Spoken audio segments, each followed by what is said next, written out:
Espiritismo, capítulo 8. Bem-aventurado os que têm puro coração. Os itens de 5 a 7, pecado por pensamentos. Fica hoje com a nossa amiga, nossa irmã Marisley Brasileira. Irmãos e irmãs, boa tarde. Tudo bem? Como é que vocês estão? Vamos estudar. Pecado por pensamento, divórcio. Bom tema. Vejamos. Vamos falar sobre pecado por pensamento. Como é que esses pensamentos podem acontecer e como nós podemos trabalhá-los. E como pano de fundo a questão, então, do divórcio. Mas, para falarmos sobre divórcio, precisamos falar sobre casamento, não é verdade? O casamento é um sonho, que, na verdade, é o sonho de muitos, mas não é uma obrigação.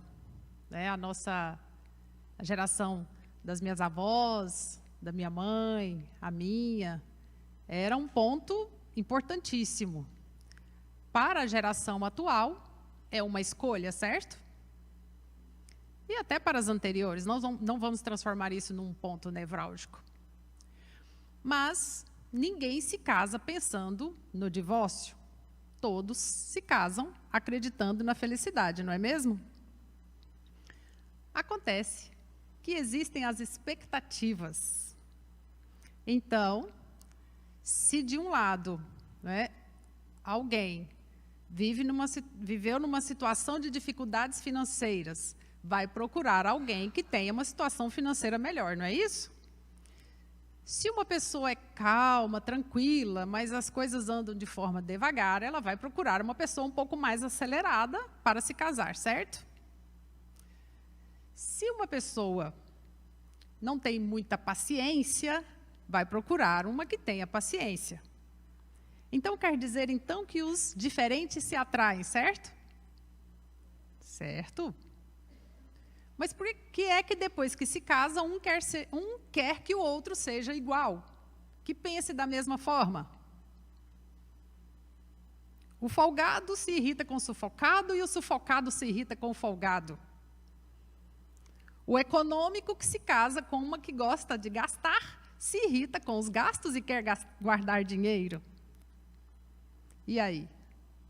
Um é muito severo, o outro passa a mão na cabeça.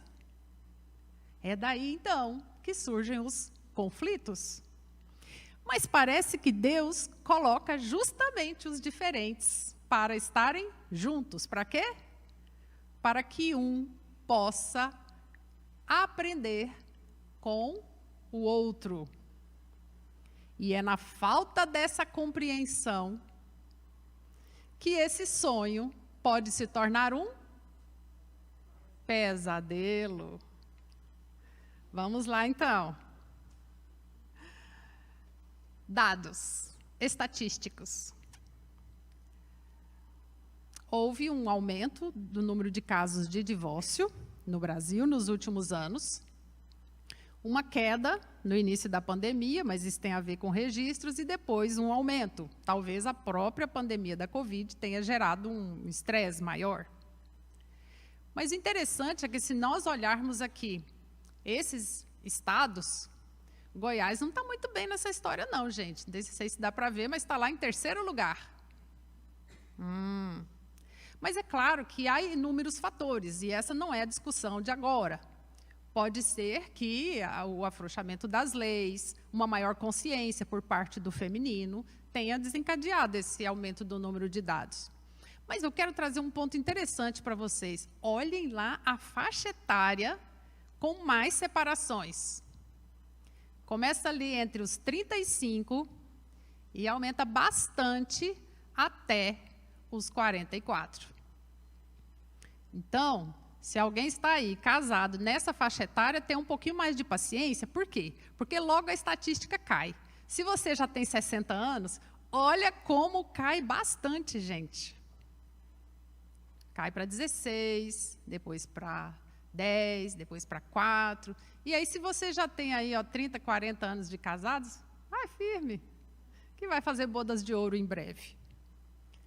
Então, houve sim um aumento, mas são inúmeros fatores. Mas então nós que estudamos, nós que somos cristãos, nós que queremos o nosso aperfeiçoamento, podemos mudar essa estatística. E termos um pouco mais de conhecimento, um pouco mais de paciência, um pouco mais de compreensão, na verdade, um pouco mais de amor. Momento do treinamento. Mas o divórcio raramente começa no cartório. Geralmente, ele começa ainda no namoro. Quando as expectativas que um coloca no outro estão acima daquilo que o outro pode oferecer.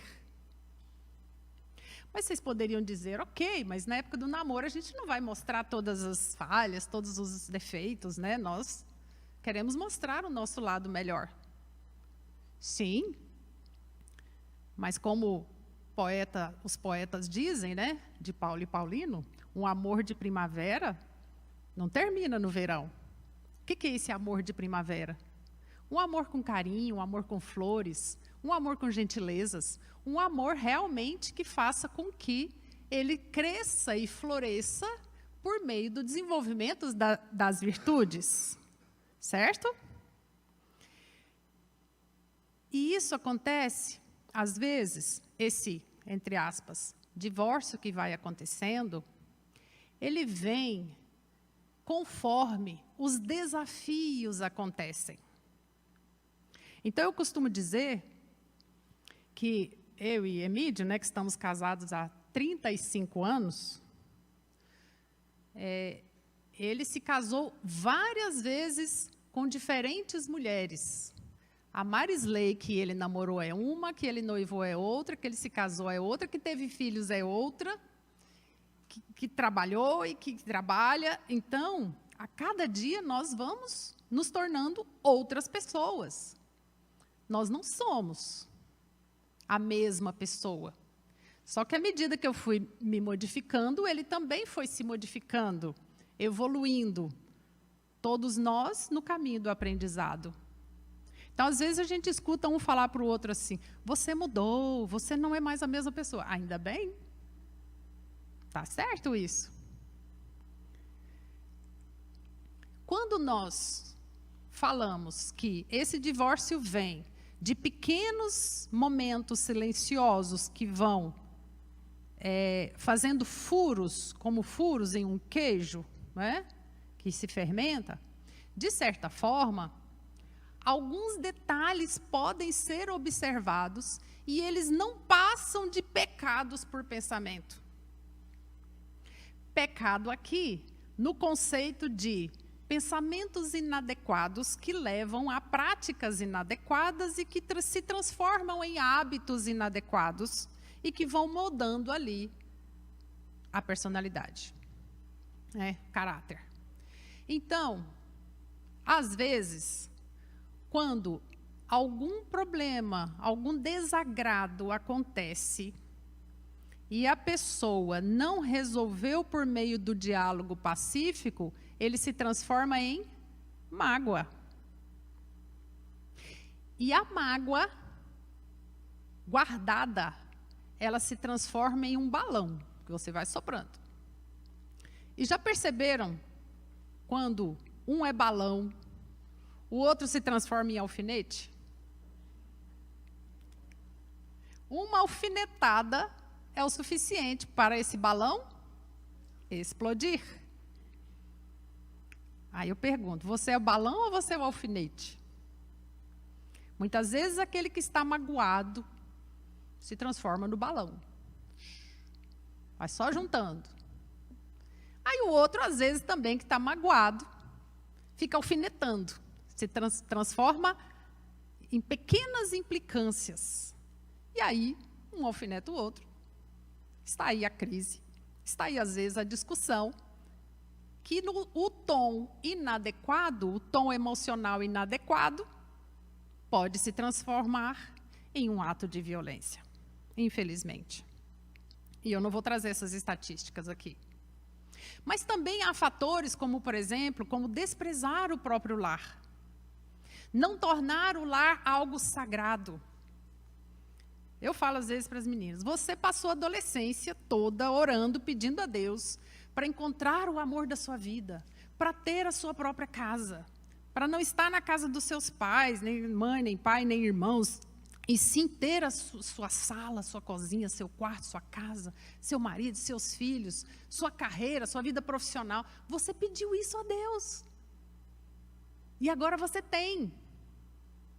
Então, o sentimento de gratidão, ele se materializa por meio do zelo, do cuidado, em cada detalhe, do não acúmulo de coisas inúteis, da mesma forma que também eu não devo acumular pensamentos negativos.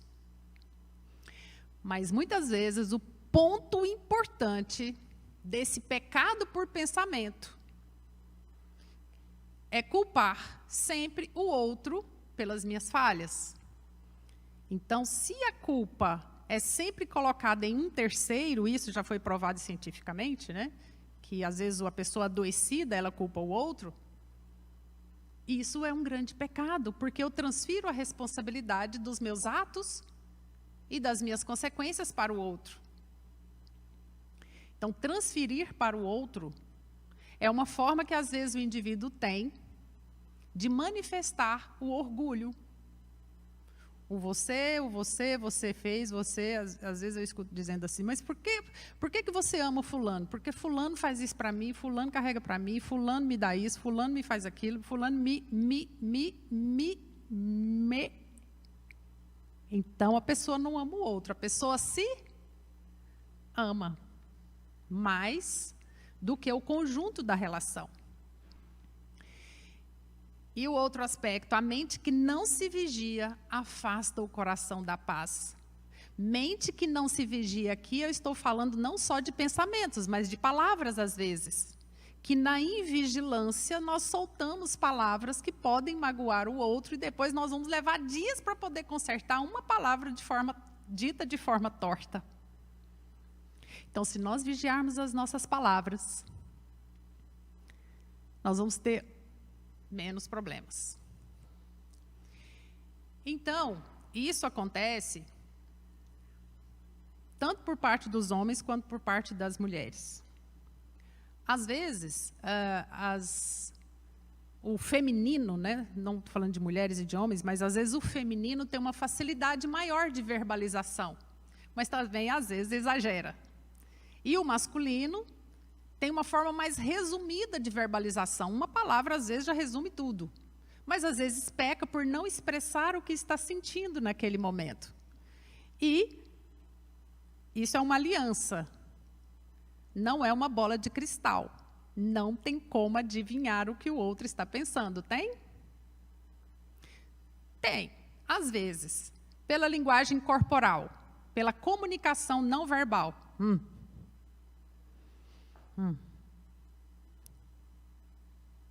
Sim ou não? Então, às vezes a pessoa assim, eu fico calada, eu não vou falar nada. Olha aqui, ó. Você está feliz ou triste? Está magoado? Está com raiva? Então, a leitura corporal é extremamente importante no diálogo silencioso. Então, se existe isso, nós precisamos prestar atenção, porque os gatilhos mentais são aqueles pensamentos que às vezes ficam guardados e que podem ser gatilhos positivos ou negativos. Gatilhos positivos nos ajudam a trazer a felicidade de volta. Mas gatilhos negativos podem afetar o nosso sistema límbico e fazer com que tenhamos duas opções, lutar ou fugir. Faz parte do nosso organismo. Mas a falta de perdão aos pais pode fazer com que a gente transfira determinadas culpas e responsabilidades para o outro. Então, às vezes, o problema da relação está na falta de perdão ao pai ou à mãe. Às vezes, também está na falta de perdão aos irmãos. Às vezes, uma menina que teve um relacionamento conflituoso com o irmão, e que quando ela reclamava, a mãe ia lá e o punia, ela pode agir assim com o marido, só que nesse caso não vai ter ninguém para punir, então ela vai ficar alfinetando. Da mesma forma, o menino que teve uma irmã que não se relacionava muito bem. Então, precisamos perdoar os nossos irmãos, né? Porque com eles é que desenvolvemos habilidades. Mas também precisamos perdoar a nós mesmos. Porque muitas vezes coisas que nos aconteceram na infância, aconteceram no momento onde nós não tínhamos maturidade suficiente. Éramos crianças, tudo era grande, complexo, profundo, desafiador e medonho. Então, a gente, às vezes, precisa realmente fazer uma terapia, ir lá naquela menina, naquela infância e voltar. Olha, você fez tudo o que pôde. Está tudo bem. Perdoa e deixa lá. É? E não transferir mágoas. Porque, às vezes, quando nós limpamos algo com raiva, o pensamento fica impregnado. Quando fazemos um almoço com raiva, o pensamento negativo fica impregnado no alimento. Os pensamentos têm poder. É? Então, o que realmente separa duas pessoas? Será que é a falta de amor? Amor próprio, amor ao outro? Amor é respeito, responsabilidade, carinho e tolerância. Amor é respeito, responsabilidade, carinho e tolerância. Respeito ao nível do outro e a si mesmo. Responsabilidade para com o compromisso assumido. Carinho, todos nós precisamos do toque de palavras agradáveis, né? De cuidado, de zelo. E certa dose de tolerância, por quê? Todos somos ainda imperfeitos. Então, a partir do momento que eu cobro do outro perfeição, já não vai dar certo comigo, porque eu sou imperfeita. Então, eu erro às vezes também, né? Ou será que é a incapacidade de crescer juntos? Porque se as duas pessoas estão dentro de um poço, se um tenta subir sozinho, não dá conta. A não ser que coloque um pé para lá, outro pé para cá, né? Mas se juntarem assim, dando as costas, mas tiverem o mesmo objetivo, um põe o pé para lá, o outro põe o pé para cá e sobem, né? Existe essa figura. Mas, às vezes, o desafio está justamente na mudança dos comportamentos, dos costumes, daquilo que era considerado família no passado. Então, os costumes mudaram, a sociedade mudou, a família mudou, mas uma coisa não mudou. Nós precisamos de amor, nós precisamos de pertencimento, né, de papéis, exercer os nossos papéis sociais, um com o outro. Precisamos de companheirismo, porque isso é bíblico. Havendo dois, se um cair, o outro ajuda a levantar, não é verdade? E precisamos de afeto, né? O afeto, o equilíbrio emocional é um dos itens importantes na pirâmide da existência. Equilíbrio espiritual, né? Intuição, razão, inteligência e emoção, família, amor, amizade. E nesse caso, um casal amigo que desenvolve a amizade um com o outro é muito bom, porque o diálogo é o que permanece quando o corpo já não é mais o mesmo. Então, se tem a ver com o egoísmo, pensar só em si, mais do que no outro, o orgulho, achar que é mais do que é, a falta de diálogo, as expectativas irreais e os pequenos ressentimentos diários, tudo isso, todos esses fatores, eles entram num caldeirão, numa bacia que transborda. E como aquela alegoria, uma bacia de água suja, quando você mexe e tenta tirar o lodo lá de baixo, não funciona. O que é que você tem que fazer? Colocar mais água limpa, não é? Colocar mais companheirismo, mais amor, mais humildade, mais simplicidade nas relações, menos complicação, menos picuinha, né, como dizem. Ter expectativas reais em relação a si e em relação ao outro.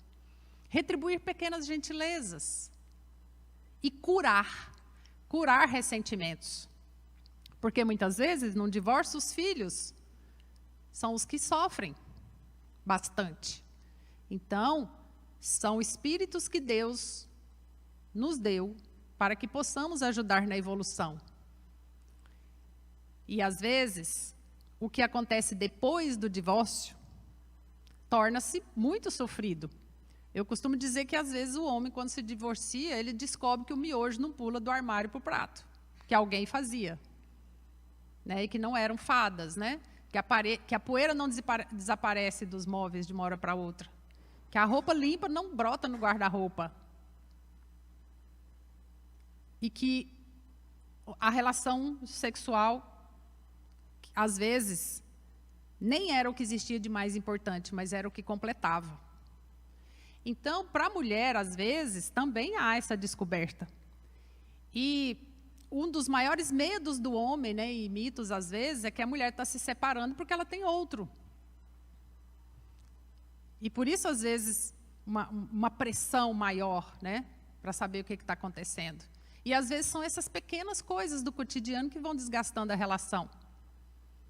Então, a mulher se irrita, às vezes, com coisas que os homens fazem. E é preciso ter o diálogo e a observação para que isso seja reduzido. E o homem também se irrita com a mulher quando ela acha, pensa ou diz, né, que ele não é capaz. Ela não lhe dá atenção. Né? Muitas vezes o homem, é isso que o homem valoriza, né? Um pouco de atenção. Né? E nesse diálogo, nessa parceria de um contribuir com o outro, a gente percebe que os papéis são estáticos, né, do homem e da mulher. Mas também existem papéis que podem ser compartilhados, pequenas coisas. Né? Se os dois entram com o pagamento das contas da casa, os dois precisam contribuir com a ordem da casa. Né? E isso precisa ser dialogado tranquilamente, né? Sem pressão, mas também sempre dito. Mas, às vezes, a família dele ou a família dela não dão trégua. Então, as mães, as sogras, precisam sempre lançar pensamentos de prosperidade, lançar profecias positivas para as relações. Às vezes, irmãos, cunhados, pessoas interferem, né? E aí, qual seria o papel da casa de orações? Possibilitar, organizar grupos de apoio, estimular a participação. Esse momento que vocês estão aqui, por exemplo, participando dos estudos, o passe, a oração coletiva, tudo isso gera uma proteção. E isso, conectado ao culto do Evangelho no lar, traz uma dupla proteção. Estar sempre lendo um ou outro livro em sintonia com o Evangelho, tudo isso traz proteção para a nossa casa. E lembrar que ninguém está sozinho, que existem equipes aqui na Irradiação, por exemplo, que fazem todo esse apoio, todo esse acompanhamento. Então, o que é que fica de lição? Que não existem casamentos perfeitos, existem pessoas imperfeitas tentando aprender a amar. Mas há muitos estudos que já foram feitos a respeito disso, aí é o exemplo da troca, né? O homem põe no lixo, a mulher contribui. Quando nós nos aprofundamos no Evangelho, né, na doutrina espírita, nós entendemos que o pensamento tem uma força poderosa e que os espíritos estão aqui vendo e ouvindo e participando de tudo aquilo que nós estamos fazendo. Então, não é esconder do outro. Você pode até esconder do outro, mas você não esconde dos espíritos que estão ao nosso redor. Então, os nossos pensamentos vão atrair pensamentos similares. Então, fazer um bullying com a pessoa que está do seu lado, falar mal da pessoa, tudo isso vai atrair vibrações negativas para você e para a sua relação. Kardec nos lembra que a falha moral às vezes começa pequena, mas ela vai se transformando numa erosão enorme a partir do momento que nós não vigiamos, que nós não corrigimos aquela falha. E o que é corrigir uma falha? Uma falha é um buraco, é um copo vazio que eu vou encher de água. Então, como eu corrijo a arrogância? Com gentileza. Como eu corrijo o egoísmo? Com a generosidade. Como eu corrijo o orgulho? Com a humildade. Então, não tem como arrancar essas falhas. Elas são falhas, são buracos que eu preciso preencher com virtudes. Por isso a vigilância de pensamento é tão importante. Vigiai e orai para que não entreis em tentação. Veio aquele pensamento negativo, aquela coisa ruim, não, vamos pensar numa coisa boa, né? Uma frase. Por isso que lá no Evangelho está que a verdadeira pureza não está nas ações visíveis, mas naqueles pensamentos mais íntimos, naquilo que está no silêncio da nossa alma, naquilo que às vezes a gente faz de forma automática, porque o inconsciente está ali, comandando as nossas ações. Por isso a oração constante, diária. Por isso evitar falar palavras de baixo calão. Palavrões mesmo. Existem palavrões que são mantras que atraem pensamentos, espíritos negativos para a nossa vida, para a nossa casa, até para o nosso carro, para a nossa estrada. Manter uma linguagem digna, alegre, focada naquilo que é o mais elevado espiritual. E se diante dos pensamentos, das ações negativas que acontecerem na nossa vida, parar por um segundo e pensar, qual seria o meu eu superior? O que o meu eu superior, ou seja, o meu eu elevado espiritualmente, faria nesse momento? Um espírito superior daria esse tipo de resposta? Não é? Por isso a reforma íntima é tão importante. E a doutrina espírita, né, não diz assim, você deve ou você não deve divorciar. Mas lá, no Evangelho segundo o Espiritismo, está que os espíritos estão juntos para a evolução. Mas muitas vezes a leitura, o estudo, a vigilância, o trabalho espiritual de um evolui mais rápido e o outro estaciona. E aí o diálogo não acontece porque um estacionou. E esse, às vezes, resgata por várias vezes. Mas se essa tentativa de resgatar está causando a queda e o atraso, esse aqui vai evoluir, eu sinto muito, porque é da lei divina. Mas às vezes precisamos lembrar que Jesus, na sua imensa superioridade, desceu ao planeta Terra e fez o que fez. E ensinou o amor. E às vezes, quando a gente não consegue fazer isso, precisamos usar o próprio exemplo. Confúcio tem uma frase que ele diz assim, que a palavra orienta, mas o exemplo ele é arrebatador. Então, o nosso exemplo, às vezes, é melhor do que ficar cobrando do outro. Faça isso, leia, seja melhor, faça aquilo, fala outro. Dê o próprio exemplo, que a própria vibração vai afastar. E é por isso que, muitas vezes, a união baseada no amor verdadeiro, ela é pacífica, mas ela não é estática. Engana-se quem pensa que uma relação é uma linha reta. Ela tem altos e baixos, porque assim é a vida no planeta de provas e expiações. Altos e baixos. Um dia está tudo bem, outro dia deu uma coisinha, um probleminha. O que não pode é você ficar o tempo todo ali, nesse processo de sofrimento emocional, de devolutivas, de pequenas vinganças. Então, precisamos usar o bom senso para um bem maior. Né? Olha que casal bonito aí. Ó. Né? Nesse livro, num dos livros nossos, né, Sexo, Problemas e Soluções, Sexo Nosso de Cada Dia, e outros livros sobre comportamento sexual, e até o nosso Poder das Memórias, nós colocamos ali algumas vivências nossas, longe de querermos ser um casal modelo, né? Porque o que existe é uma tentativa diária de amadurecimento a dois, de um aprender com o outro, de um dar o bom exemplo para o outro. E aí, quando nós colocamos que, ao dizer que o pecado por pensamento é algo que existe no nosso dia a dia, o caminho proposto para o Evangelho é a renovação íntima o tempo todo, é a vigilância dos pensamentos, é a prática constante da caridade. Aí já seria uma outra palestra, né? A caridade na relação a dois. Né?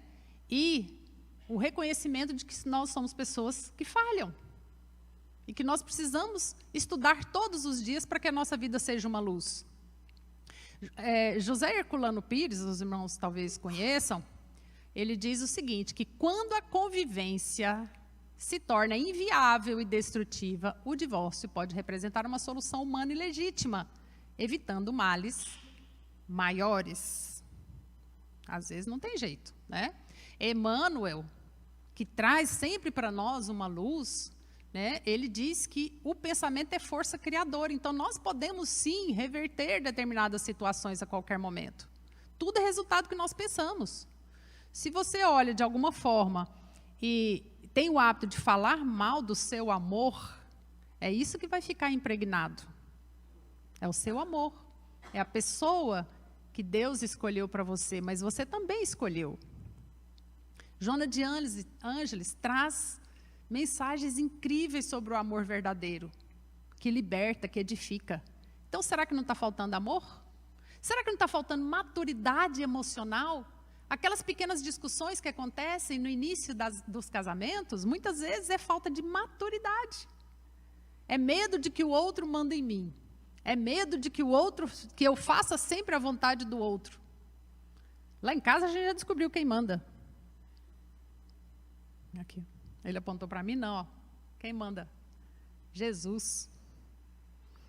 Ele é quem manda, né? Então, meus queridos, olha aí.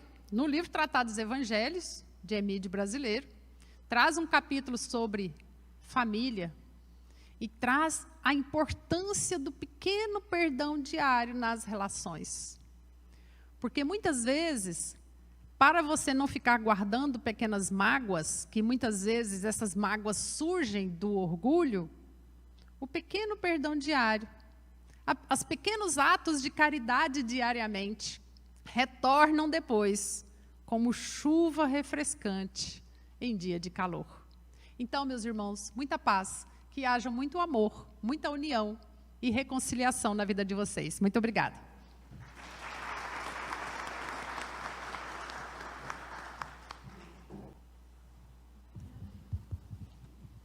Nós agradecemos a nossa irmã Celina